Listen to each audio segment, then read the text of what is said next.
하나님은 여러분을 사랑하십니다. 믿으십니까? 정말 하나님의 사랑을 믿으십니까? 그러면은 엄청난 은혜를 누리고 있는 거예요. 인생 최고의 삶을 살 수 있습니다. 그 하나님의 사랑은요, 영원 전부터 있었던 사랑입니다. 창세기 1장 1절 아시죠? 함께 암송하겠습니다. 시작. 태초에 하나님이 천지를 창조하시니라. 아멘. 여기에서 주어 하나님은 복수형입니다. 복수형. 그리고 창세기 1장 26절에 하나님이 이르시되 우리의 형상을 따라 우리의 모양대로 우리가 사람을 만들고 라고 말씀하고 있는데, 여기 우리라는 복수형 인칭 대명사를 사용하고 있습니다.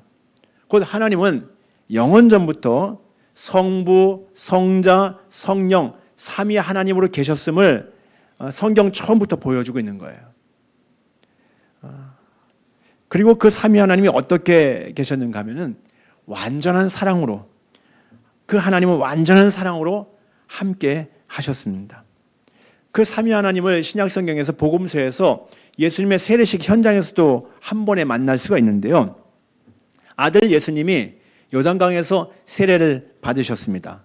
근데 그때 성령님이 비둘기같이 임하셔서 그 예수님을 감싸셨어요. 하나님 아버지는 하늘에서 이렇게 말씀하셨습니다. 이는 내 사랑하는 아들이요 내가 기뻐하는 자라. 아멘. 그곳에 예수님, 세례받으신 예수님, 예수님에게 임하신 성령님, 하늘에서 내가 사랑한다라고 말씀하신 하나님 아버지, 삼위 하나님이 다 임하셨습니다. 하나님은 신비로우신 분이십니다. 이 삼위일체는 한 하나님이 세 위격으로 영원히 존재한다는 것인데요. 다시 말해서 하나님은 셋이면서도 하나이고 하나이면서도 셋이다라는 거예요. 그래서 신비로운 거예요. 삼위 하나님은 서로 완전한 사랑으로 교제하십니다. 서로를 기뻐하십니다. 서로를 높이고 서로를 존중합니다. 하나님 아버지와 아들과 성령님은 전혀 이기적이지 않습니다. 자기가 중심이 되려고 하지도 않습니다. 삼위 하나님은 영원 전부터 완벽한 사랑으로 관계하면서 그분들은 완전한 행복을 누리고 계십니다. 그러니까 하나님 스스로는 전혀 부족함이 없습니다. 사랑이 충만하신 분이십니다. 뭔가 사랑이 부족해서 우리에게 사랑을 받아야 될 뿐이 아닙니다. 그분 자신으로 사랑이 충만하십니다. 그런데 여러분, 오직 그분에게만 있는 이 완전한 사랑을 우리에게 주셨습니다. 그 사랑을 우리에게 어떻게 주셨을까요? 여러분들이 잘 알고 있는 말씀 요한복음 3장 16절 같이 한번 암송해 보겠습니다. 시작. 하나님이 세상을 이처럼 사랑하사 독생자를 주셨으니 이는 그를 믿는 자마다 멸망하지 않고 영생을 얻게 하려 하심이라. 아멘. 하나님이 세상을 이처럼 사랑하사 독생자를 주셨으니 라고 말씀하고 있습니다. 여기 독생자가 무슨 말입니까? 하나밖에 없는 아들, 외아들이라는 뜻이잖아요. 그런데 그 귀한 아들, 하나밖에 없으면 귀하지 않습니까? 요즘에는 하나밖에 안 낳는 가정도 많이 있어요. 그래서 너무 귀해요. 때로는 우상처럼 생기는 경우가 있어요. 여러분, 하나밖에 없는 아들, 그 귀한 아들을 아들이 아닌 자들에게, 아들이 아닌 원수들, 죄인들을 살리시기 위해서 죽음에 내주셨어요. 도저히 이해할 수 없는 사랑입니다. 우리가 무엇이기에 그렇게 사랑하셨을까요?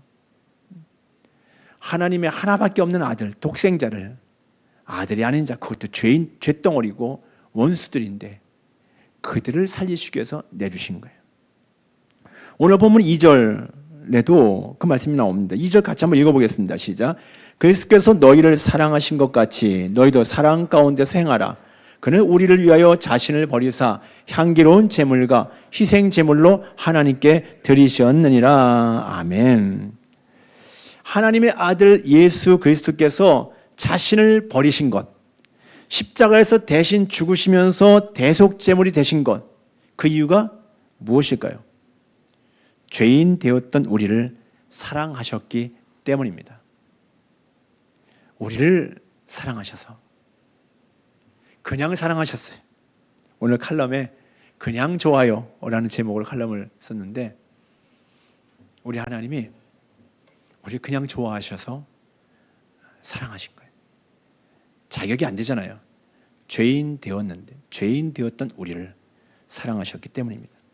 비상식적인 일이 벌어진 거예요. 사랑도 그냥 말로만 하신 거 아니잖아요. 아들을 죽음에 내어주셨잖아요. 인간 이성으로는 도저히 이해할 수 없는 일이 벌어졌습니다. 하지만 우리에게는 이해하는 것이 어렵지 않습니다. 세상 사람들에게는 도저히 이해할 수 없죠. 어떻게 그런 일, 나 말도 안 돼. 못 믿겠어. 그렇게 얘기할 것 같아요. 그런데 우리는 믿어져요. 왜? 하나님께서 우리에게 믿어지게 하셨기 때문입니다. 나의 절망적인 죄인됨을 깨닫게 하셨고 그런 죄인된 나를 위해서 예수님이 십자가에서 죽어주셨다는 것이 믿어지는 것입니다. 예전에는 육체의 욕망을 따라 살던 자였고 온갖 불의를 행하면서 악독한 마음을 품고 살았던 자였습니다. 하나님이 만드신 세상 만물을 눈으로 보면서도 하나님을 영화롭게 하지 못했어요. 하나님이 그렇게 아름답게 세상을 만들었는데 하나님을 높여드리고 하나님을 찬양하지 않았어요. 오히려 기회만 생기면 자기 자랑과 영광에 빠져 살았던 자였습니다. 그런데 그것이 이제 하나님의 진노를 받아서 영원히 죽을 죄라는 것을 깨달은 거예요. 아, 그게 진노받을 일이구나. 그게 죽을 일이구나. 하나님을 모른 척하고 하나님을 무시하고 사는 것이 그것이 엄청난 죄라는 것을 깨달은 거예요. 그리고 그런 나를 살리시기 위해서 예수 그리스도께서 십자가에서 죽어주셨다는 것이 믿어지는 거예요. 그게 믿어지는 거예요. 이 얼마나 놀라운 은혜입니까? 여러분들 그 하나님의 사랑이 정말로 믿어지고 우리의 인격 안에서 누려지면은 우리의 삶은 달라질 수밖에 없습니다. 여러분들 그 사랑이 믿어지십니까? 그 사랑이 여러분들 인격 안에서 누려지십니까? 예, 그렇다면 달라져야죠. 그럼 삶의 모습이 달라져야죠. 제 아내 박은주 사모가 암 진단을 받고 나서 아주 중요한 두 가지를 깨달았는데 그 중에 하나가 하나님이 자신을 얼마나 사랑하시는가를 깨달았다고 합니다. 비록 힘든 시간을 보내고 있지만 정말 두려운 상황들을 맞이한 거 아닙니까? 그런데도 두려움이 없고 그 상황을 의연하게 받아들이고 있습니다. 엄청난 그 선고를 받은 건데, 그런데 그런 상황에서도 평안을 누리고 있는 거예요. 하나님의 사랑이 부어지니까 평안을 누리게 되고 죽음까지도 통과할 수 있다라는 것입니다. 하나님의 사랑이 자신을 붙들고 계시고 마음과 생각을 붙들고 계신다라고 합니다. 하나님의 사랑이 두려움을 내어쫓고 하나님의 사랑이 죽음보다 강하다라고 말하고 있습니다. 주님의 은혜입니다. 주님의 은혜 아니고선 설명이 안 되어져요.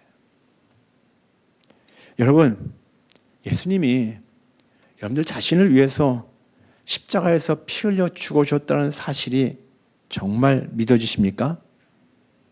그러면은 여러분은 하나님의 자녀입니다.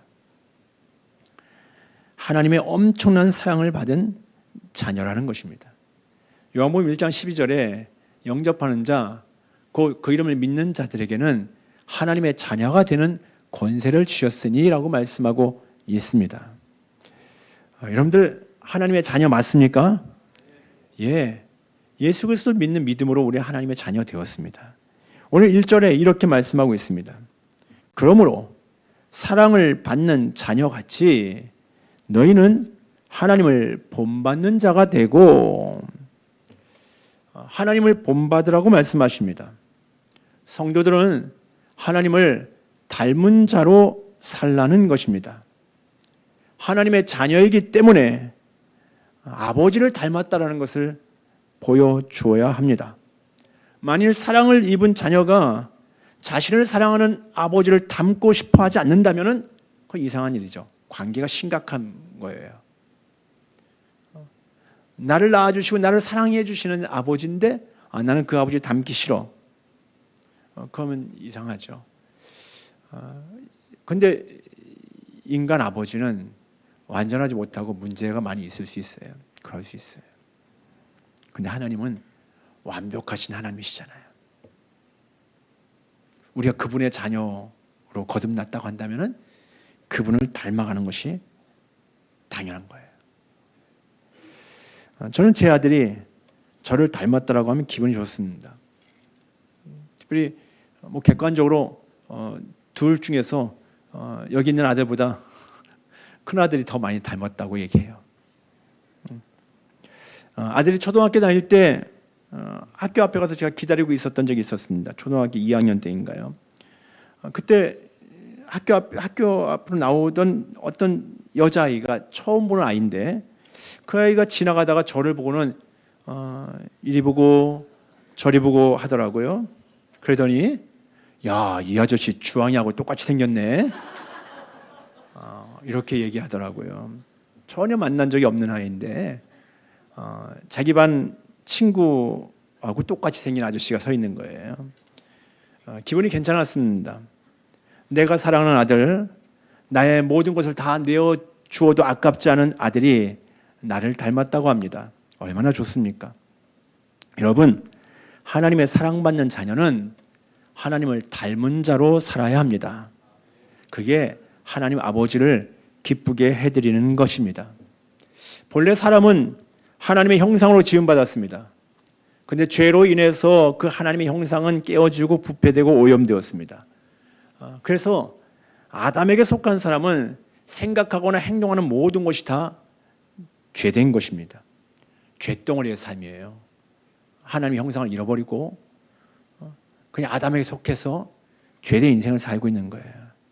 그러나 우리는 이제 아닙니다. 이제는 아니에요. 왜냐하면요, 예수 그리스도 안에서 하나님의 엄청난 사랑을 입은 하나님의 자녀가 되었기 때문입니다. 하나님의 형상이 우리에게 회복된 거예요. 십자가의 대속의 은혜로 우리가 하나님의 자녀가 되었기 때문에 이제 하나님을 닮은 자로 살게 되었다라는 것입니다. 사도 바울이 에베소서를 기록했지 않습니까? 사도 바울이 바로 그것을 기대하는 거예요. 그래서 노마서에도 노마서 8장 29절 이렇게 말씀하고 있어요. 하나님이 미리 아신 자들을 또한 그 아들의 형상을 본받게 하기 위하여 미리 정하셨으니 이는 그로 많은 형제 중에서 맏아들이 되게 하려 하심이니라. 아멘. 다시 한번 읽어드릴게요. 하나님이 미리 아신 자들을 또한 그 아들의 형상을 본받게 하기 위하여 미리 정하셨으니 이는 그로 많은 형제 중에서 맏아들이 되게 하려 하심이니라. 아멘. 하나님이 우리의 구원을 정하셨을 때 가지셨던 계획이 있어요. 그 계획이 뭔가 하면요, 우리를 구원해서 아들의 형상을 본받게 하는 거였습니다. 곧 우리가 예수님을 닮는 것이 하나님의 뜻이었다라는 거예요. 그 다음 구원받은 저와 여러분들은요, 예수님을 닮은 자로 살아야 된다는 거예요. 예수님이 많은 형제 중에 맏아들이 되게 하신다고 했잖아요. 아니, 예수님은 독생자인데 근데 여기서는 맏아들로 나와 있어요. 예수님 원래 독생자예요. 한 아들밖에 없었어요. 그런데 우리를 구원하시면서 예수님은 맏아들이 되셨고 우리는 그 외에 또 다른 아들들이 된 거예요. 그래서 예수님이 맏아들이고 그분의 뒤로 구원받은 자들이 쫙 줄을 서는 거예요. 그리고 우리는 맨 앞에 서신 예수님을 바라보고 그 예수님처럼 살아가는 겁니다. 앞장선 예수님을 바라보고. 예수님이 하나님을 꼭 닮으셨거든요. 예수님 바라보고 살면요, 그것이 하나님을 닮은 자로 사는 거예요. 그래서 오늘 본문 1절에 보면은 하나님을 본받는 자가 되라고 말씀하셨고 2절에서는 그리스도께서 사랑하신 것 같이 사랑하라고 하시는 거예요. 아니, 하나님을 본받으라고 하시더니 그리스도처럼 사랑하라. 그러니까 예수님이 하나님을 꼭 닮았기 때문에 하나님을 본받는 것, 예수님처럼 하는 것 똑같다라는 거예요. 특별히 본문 2절에는 너희도 사랑 가운데서 행하라고 요청하고 있습니다. 우리에게 사랑의 삶을 요구하시는데 그 근거가 무엇일까요? 사랑의 하나님이 보내주신 예수 그리스도께서 우리를 사랑하셨기 때문입니다. 예수님이 어떻게 사랑하셨다고요? 우리를 사랑하시기에 기꺼이 십자가에 자신을 버리셨어요. 그것은 하나님께 드리는 향기로운 제물이 되었다라고 말씀하고 있습니다. 하나님은 그 사랑을 예수님을 통해서 친히 보여주셨고 너희도 그와 같이 사랑하라 그렇게 말씀하시는 거예요. 예수님은 자신의 생명을 내어주시면서 사랑을 보여주셨는데 너희도 그 예수님 바라보고 예수님처럼 사랑하라 그렇게 말씀하고 계셔요. 하나님을 본받는 동기는요, 나 자신이 아닙니다. 내가 동기가 되면, 내가 중심이 되면요, 어느 순간 못하겠다, 못해먹겠다 이렇게 얘기해요. 한다고 해도 자추구가 되는 거예요. 여러분들 그리스도의 십자가 사랑이 중심이 되어야 됩니다. 그리스도의 십자가 사랑이 하나님을 본받고 그리스도처럼 사랑하는 동기가 되어야 하는 것입니다. 1700년대에 독일 형제당을 창설하고 모라비안 교회의 지도자로 지냈던 진젠도르프 백작이 있습니다. 기독교 역사 속에 아주 위대한 인물인데요. 이 진젠도르프가 19살 때 대학에서 이제 그 법학을 공부했어요. 근데 대학의 법학 공부를 마무리하고 마지막 과정으로 이제 여행을 유럽의 지방 여행을 떠난 것이 있습니다. 이것이 이제 대학 공부의 마지막 과정이었던 것 같아요. 근데 이 진젠도르프가 여행을 하는 중에 독일의 뒤셀도르프의 미술관을 방문하게 되었습니다. 미술관에 가서 한 그림을 보게 되었는데 이 그림의 제목은 이 사람을 보라 이런 그림이었어요. 그 그림에는 가시관을 쓴 채 십자가에 달려있는 예수님이 그려져 있었습니다. 십자가에 달리신 예수님을 그 그림을 뚫어지게 보는데 그 아래에 이런 글이 쓰여져 있었습니다. 나는 너를 위하여 목숨을 주었는데 너는 나를 위해 무엇을 하려느냐? 내 너를 위해 목숨까지 주었는데 너는 나를 위해 무엇을 하려느냐? 청년 진젠도르프의 마음이 뜨거워졌습니다. 어렸을 때부터 교회를 다녔지만 이때 십자가의 복음을 제대로 만난 거예요. 그 그림 속에 예수 그리스도가 자기를 위해서 목숨을 버렸고 자기는 값없이 구원받았다라는 것을 확신하게 되었습니다. 예수님의 십자가의 사랑을 깨닫고 그날부터 그는 새로운 인생을 살기 시작했습니다. 그 법을 공부했기 때문에 법원에서 일을 했지만 한동안 일하다가 나중에 다 공직을 그만두고 평생 복음 전하는 삶을 살게 되어져요. 그리고 자신의 전 재산을 내어놓고 전도자들을 위해서 살게 되고 고난받는 사람들을 돕는 일을 하게 됩니다. 고난받는 사람들에게 거처를 내어주는 일들까지 합니다. 그렇게 십자가의 사랑을 깨달은 다음부터 그의 인생의 목적이 달라진 거예요. 하나님의 사랑, 예수님의 사랑을 절절하게 깨달으니까 삶의 목적과 태도가 달라졌고 그의 삶의 방식이 달라진 것입니다. 평생 복음을 위해서 평생 사랑하면서 사는 거예요. 지난 수요일에 말씀을 전하면서 나눈 내용인데요. 서울에서 개척교회 목회할 때 그때 함께 섬겼던 성도가 있습니다. 제 아내가 아프다는 소식을 듣고 그때부터 매일 새벽 기도회를 시작했고 눈물로 기도하고 있다는 것은 제가 진작 듣고 알고 있었습니다. 매일 새벽마다 눈물로 기도하고 있다는 거예요. 근데 며칠 전에 제주도에서 나와서 아내와 통화를 하게 됐는데 이렇게 기도하고 있다는 거예요. 하나님, 저를 데려가 주시고 박은주 사모님을 살려주세요. 저는 그 얘기를 아내에게 전해 듣고 목이 메어서 말이 안 나왔습니다. 어떻게 그런 기도를 할 수 있을까? 자기 생명을 걸고 기도하는 거잖아요. 자기 생명을 걸고 기도하는 거예요. 자기 민족을 살려달라고 목숨 걸고 기도했던 모세와 같은 기도죠. 그에게는 3남의 자녀가 있어요. 두 아들이 있고 고등학생 딸을 둔 엄마예요. 근데 그가 하나님, 박은조 사모님은 복음을 위해서 정말 귀한 일들을 감당하고 있으니까 살려주십시오. 저를 데려가 주세요. 저를 데려가 주세요. 그렇게 매일같이 눈물로 기도하고 있다라는 것입니다. 이런 사랑이 어디서 나온 걸까요? 하나님의 사랑이 그에게 부어진 것입니다. 하나님이 그에게 특별하게 감동을 주신 것입니다. 그 감동의 믿음으로 순종하며 기도하는 거예요. 하나님의 사랑이 아니고서는 이것도 설명이 안 되는 일이에요. 여러분, 사랑으로 살고 있습니까? 이론적으로 추상적으로 말고요. 입술이나 마음으로 사랑하는 것 말고요. 행동으로 표현하는 사랑이 필요합니다. 주님도 십자가에서 죽음으로 사랑을 표현하셨습니다. 그분은 언제나 온유한 모습으로, 언제나 겸손히 낮아짐으로 그렇게 사셨어요. 여러분들, 우리가 주님처럼 그렇게 사랑으로 살 수 있기를 바랍니다. 온유한 모습으로 삽시다. 겸손히 낮아진 모습으로, 또 축복과 격려의 말로 사랑을 표현하십시오. 예수님의 십자가 사랑을 알면요, 하나님의 사랑을 알게 된다면, 정말 하나님의 사랑을 내 인격에서 경험하고 있다고 한다면 그때부터 겸손해질 수밖에 없어요.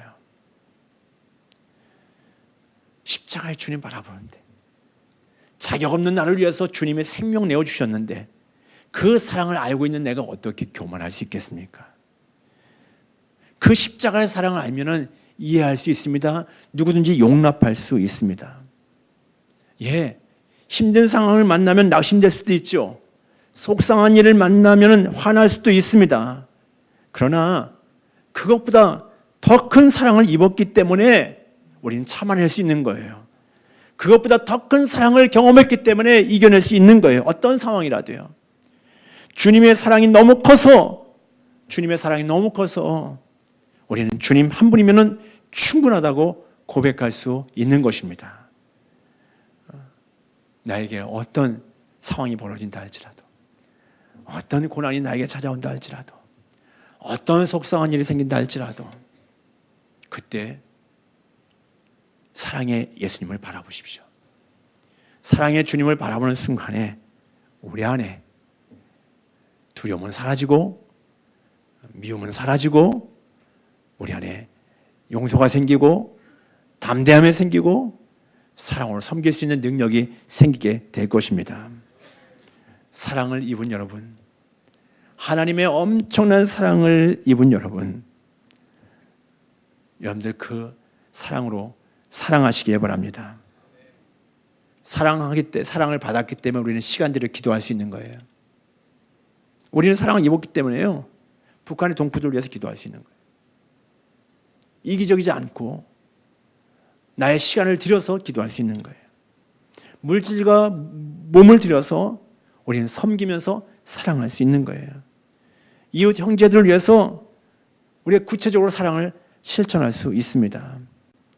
십자가의 사랑을 알면요, 목숨까지 내어주신 주님을 기쁘시게 하는 삶을 살고 싶어 합니다. 하나님의 사랑을 누리는 자는요, 하나님이 기뻐하지 않는 것은 단호하게 끊어버릴 수 있어요. 하나님이 기뻐하지 않는 것들이 뭐 있습니까? 여러분들의 삶 가운데서 단호하게 끊어버리시기 바랍니다. 왜? 엄청난 사랑을 입었잖아요. 여기 오늘 본문에 1절, 2절을 살펴봤는데요, 3절에 보면요, 음행과 온갖 더러운 것과 탐욕은 너희 중에서 그 이름조차도 부르지 말라. 이는 성도에게 마땅한 바니라. 하나님의 사랑을 아는 자들은요, 하나님의 사랑을 누리는 자들은요, 음행과 더러운 것과 탐욕을 피하게 됩니다. 하나님이 싫어하시는 것을 거부할 수 있습니다. 그리고 하나님이 원하시는 삶을 살게 되는 것입니다. 하나님의 완전한 사랑, 예수님의 대속의 사랑이 우리에게 부어졌기 때문에 우리는 그렇게 사랑으로 살 수 있습니다. 여러분, 하나님의 사랑을 입으셨죠? 하나님의 사랑을 믿으시죠? 하나님의 사랑으로 살 수 있기를 바랍니다. 그리스도께서 너희를 사랑하신 것 같이 너희도 사랑 가운데 행하라 라고 말씀하고 있습니다. 이렇게 하나님 오늘 말씀을 통해서 여러분들 다시 한번 깨닫게 하시는 거예요. 이미 알고 있는 진리죠. 그런데 오늘 하나님 말씀이 이렇게 선포되고 있어요. 그렇다면 또다시 하나님 앞에 순종으로 나가야 됩니다. 순종으로 나가야 돼요. 그렇지 않으면 여전히 내가 주인 노릇하는 거예요. 내 고집으로 살면요. 여러분, 예수님, 사랑의 예수님을 바라보십시오. 그분의 사랑 안에 거하시기를 바랍니다. 그 사랑이 능력입니다. 그 사랑 안에 거하는 여러분들은 보석같이 존귀한 분들입니다. 하나님이 여러분들을 그냥 좋아하시고 그냥 사랑하셨어요. 너무 사랑하셔서 아들을 내어주셨어요. 그러기에 아들의 생명 가진 여러분들은 하나님께 보석같이 존귀한 분들이에요. 근데 우리가 세상에서 방황하면 안 되잖아요. 주님의 사랑 안에 거하면서 그 사랑의 능력으로 살아갈 수 있는 저 여러분들 될 수 있기를 주님의 이름으로 축복합니다. 기도하겠습니다.